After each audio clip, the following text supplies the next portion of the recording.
गाईच खरंच माणुसकी हरवली आहे. या जगात आता काहीच माणुसकी राहिली नाही आहे. काल रात्री मी ते स्वतः अनुभवलं, स्वतःच्या डोळ्यांनी बघितलं आणि मला असं वाटतं ते कोणीच स्वतःच्या डोळ्यांनी बघू नये. कारण की ती गोष्ट आपण स्वतः सहन नाही करू शकत. तर झालं असं, की आम्ही काल रात्री एका ठिकाणी चाललो होतो. तर माझ्या मैत्रिणीच्या गाडीतलं पेट्रोल संपल्यामुळे ती एका साईडला पेट्रोल भरायला गेली होती. तर मी माझ्या मैत्रिणीला असं म्हटलं, की "गाडी साईडला घे. आपण तिचं पेट्रोल होईपर्यंत इथे थांबूया." So within a fraction of second हा इन्सिडेंट घडला, की समोर एक माणूस टू व्हीलरवरून जात होता आणि छोटासा स्पीड ब्रेकर होता गाईज, छोटासा. त्याच्यावरून कोणी विचारही करू शकत नाही, की त्या स्पीड ब्रेकरवरून कोणीतरी पडेल. त्या स्पीड ब्रेकरवरून तो असा जात असताना त्याला झटका लागला आणि तो खाली पडला. ते बघताना तो पडल्यानंतर कोणीच तिथे थांबलं नाही. सगळे समोर आपापल्या रस्त्याला जात होते. कोणीच त्याला उचललं नाही. सो आमच्यापासून ते 20 फुटावर होतं. मी आणि माझी मैत्रीण म्हणालो, "चल आपण त्याला मदत करायला जाऊया." म्हणून आम्ही चालत-चालत पुढे जात होतो. तोपर्यंत तिथे 4-5 जणं थांबली, ज्यांच्यात अजूनही माणुसकी शिल्लक आहे, ती लोकं थांबली.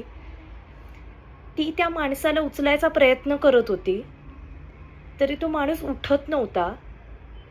तर आम्ही जवळ-जवळ गेल्यानंतर तो माणूस उठत होता, तर परत पडत होता. तर जवळ गेल्यानंतर आम्हाला एक दृश्य दिसलं. ते बघण्यासाठी आम्ही तयार नव्हतो. कोणीच तयार नसतं आणि ते आम्ही आजपर्यंत विसरू शकत नाही आहोत. ते अजूनही आमच्या डोक्यात आहे. तर त्याच्या समोर एक माणूस पडलेला होता तोंडावर आणि त्या माणसाने त्याला असं केल्यानंतर जे आम्ही बघितलं ना, त्याचं पूर्ण रक्तबंबाळ झाला होता तो. त्याला काहीच सुधरत नव्हतं. त्या क्षणी आम्ही थरथर कापायला लागलो, की आम्हाला कळतच नव्हतं. आम्हाला वाटलं होतं तो एकच माणूस आहे आणि तो पडलाय, त्याला उठता येत नाहीये. पण जेव्हा ते बघितलं ना, तेव्हा खरंच काहीच शब्दच सुचत नव्हते. कारण की त्या सिच्युएशनला वी आर हेल्पलेस आणि आम्ही आमच्या डोळ्यासमोर त्याला बघत होतो जाताना. माणसं आली, त्याला उचललं, त्याला बाजूला ठेवलं. एक माणसाची स्वतःची 4 व्हीलर होती. तरी त्या माणसाने त्याला स्वतःच्या 4 व्हीलरमध्ये घेऊन हॉस्पिटलला नेलं नाही. रिक्षेवाल्यांना हात दाखवतायत, रिक्षेवाले थांबत नाहीयेत. दुसरा रिक्षेवाला आला, तो थांबला. तोपर्यंत तो जो मित्र होता ना, तो त्याच्या मित्राला इथे हार्टमध्ये असा चेक करत होता, की तो जिवंत आहे का म्हणून. ते बघताना सिरियसली सांगते गाईज, की खरंच म्हणजे आम्हाला ते नाही बघवलं गेलं. आम्ही पूर्ण थरथर कापत होतो. आम्ही पण फॅमिलीपासून दूर राहतो. आम्हाला पण त्या गोष्टी खूप रिलेट होत होत्या, की आम्ही घाबरलो होतो त्या क्षणी, की यार माणूस चालला यार. निमित्त लागतं माणसाला जायला. माणसाची वेळ आली ना, की कोणीच नाही थांबवू शकत. कोणीच नाही.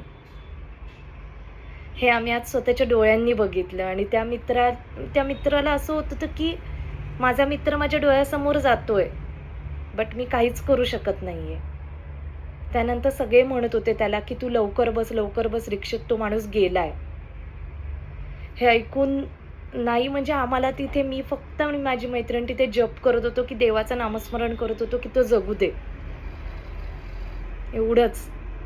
पण त्याच्यानंतर आमच्यात काही शक्तीच उरली नव्हती. आमच्या डोक्यात खूप विचार यायला लागले होते, की आम्ही आमची गाडी घेऊन सुद्धा घरापर्यंत कसे जाऊ याची भीती वाटत होती.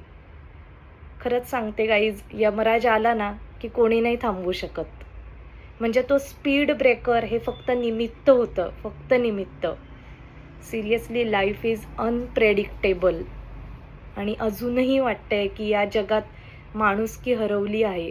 कोण कोणाचं नाही. जगून घ्या प्रत्येक क्षण आपल्या मनासारखा आणि आपल्या आवडत्या व्यक्तींसोबत. माहीत नाही ही वेळ आपल्यावर कधी येईल आणि आपल्याला यमराज कधी बोलवेल. लाईफ खूप अनप्रेडिक्टेबल आहे.